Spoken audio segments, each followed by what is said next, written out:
কবি ৰূপকোঁৱৰ জ্যোতিপ্ৰসাদ আগৰৱালাদেৱৰ এই কাব্যভাগীৰ দৰে মামণি ৰয়ছম ডক্টৰ মামণি ৰয়ছম গোস্বামী আছিল এগৰাকী সুন্দৰৰ পূজাৰী, যাৰ কপালৰ দগমগীয়া ৰঙা ফুৰ্তি আৰু চকুৰ কাজলে সকলোকে মন্ত্ৰমুগ্ধ কৰি তুলিছিল। আজি তেখেতৰ জন্মবাৰ্ষিকী উপলক্ষে সুন্দৰম কাব্য কানন আৰু আবৃত্তি বিদ্যালয়ৰ উদ্যোগত অনুষ্ঠিত কৰা হৈছে এই বিশেষ শ্ৰদ্ধাঞ্জলি অনুষ্ঠানটি।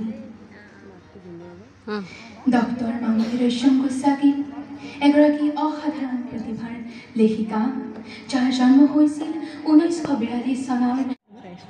অসমীয়া থিয়ৰী বিশ্ববন্দিতা মহিষী নাৰী ডক্টৰ মামণি ৰয়ছম গোস্বামীৰ ভাষাত মানুহেই মানুহক অন্ধকাৰৰ পৰা পোহৰলৈ আনিব পাৰে, মানুহক নতুন জীৱন দিব পাৰে।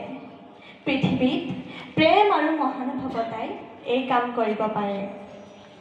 শৈশৱতে হাতত কলম তুলি লোৱা ডক্টৰ মামণি ৰয়ছম গোস্বামী অসমীয়া সাহিত্য ইতিহাসৰ সোণালী আখৰে লিখা এক যুগমীয়া নাম। ব্যতিক্ৰমী চিন্তাধাৰাৰ গৰাকিনী এই মামণি ৰয়ছম গোস্বামীৰ আজি জন্মবাৰ্ষিকীৰ দিনটোত তেওঁক আমি শ্ৰদ্ধাৰে সোঁৱৰিছোঁ।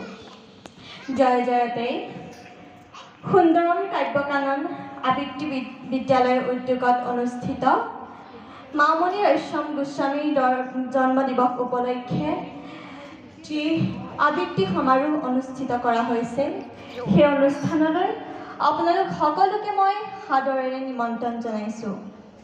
পোনপ্ৰথমে মই এই সভাত উপস্থিত গণ্যমান্য ব্যক্তিসকল, নপুৰণি কবিসকল, শ্ৰদ্ধাৰ অভিভাৱকসকল আৰু প্ৰতিযোগীসকলক মোৰ শ্ৰদ্ধা নিবেদিছোঁ। বৰ্তমানলৈকে আমাৰ স্মৃতি তৰ্পণ কাৰ্যসূচী অনুষ্ঠিত হৈছে। ইয়াৰ পৰৱৰ্তী কাৰ্যসূচী বন্তি প্ৰজ্বলন কৰিবৰ বাবে আমি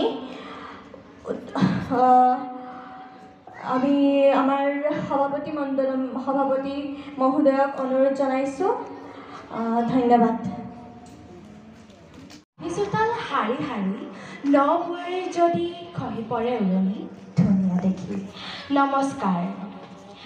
যশস্বী সাহিত্যিক ডক্টৰ মামণি ৰয়ছম গোস্বামীৰ জন্মবাৰ্ষিকী শ্ৰদ্ধাৰে সোঁৱৰিছোঁ।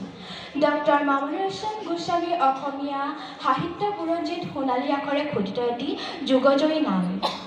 এগৰাকী সফল গল্পকাৰ, ঔপন্যাসিক আৰু কবি, প্ৰতিবাদী কণ্ঠ। তেওঁৰ অনুপস্থিতিটো অসমৰ চাৰিওফালে সৰ্বদা বিয়পি আছে। সাহিত্য জগতলৈ তেওঁৰ অতুলনীয় অৱদান আমি কেতিয়াও পাহৰিব নোৱাৰোঁ।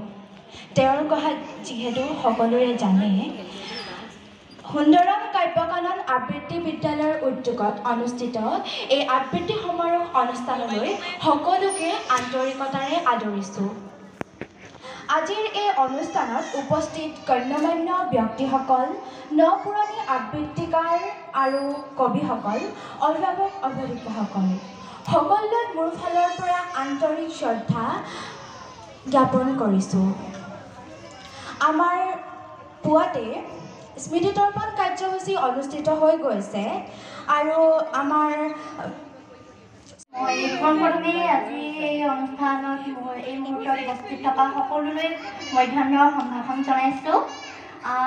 আজি 2024 বৰ্ষৰ নৱেম্বৰ মাহৰ 14 তাৰিখ বৃহস্পতিবাৰ ডক্টৰ মামণি ৰয়ছম গোস্বামীৰ 82তম জন্মবাৰ্ষিকী। আজি তেখেতৰ এই জন্মবাৰ্ষিকীক সোঁৱৰি সুন্দৰম কাব্য কানন আবৃত্তি বিদ্যালয়ৰ উদ্যোগত তেখেতক শ্ৰদ্ধা জনাই তেখেতৰ জন্মদিৱসটি উদযাপন কৰা হৈছে।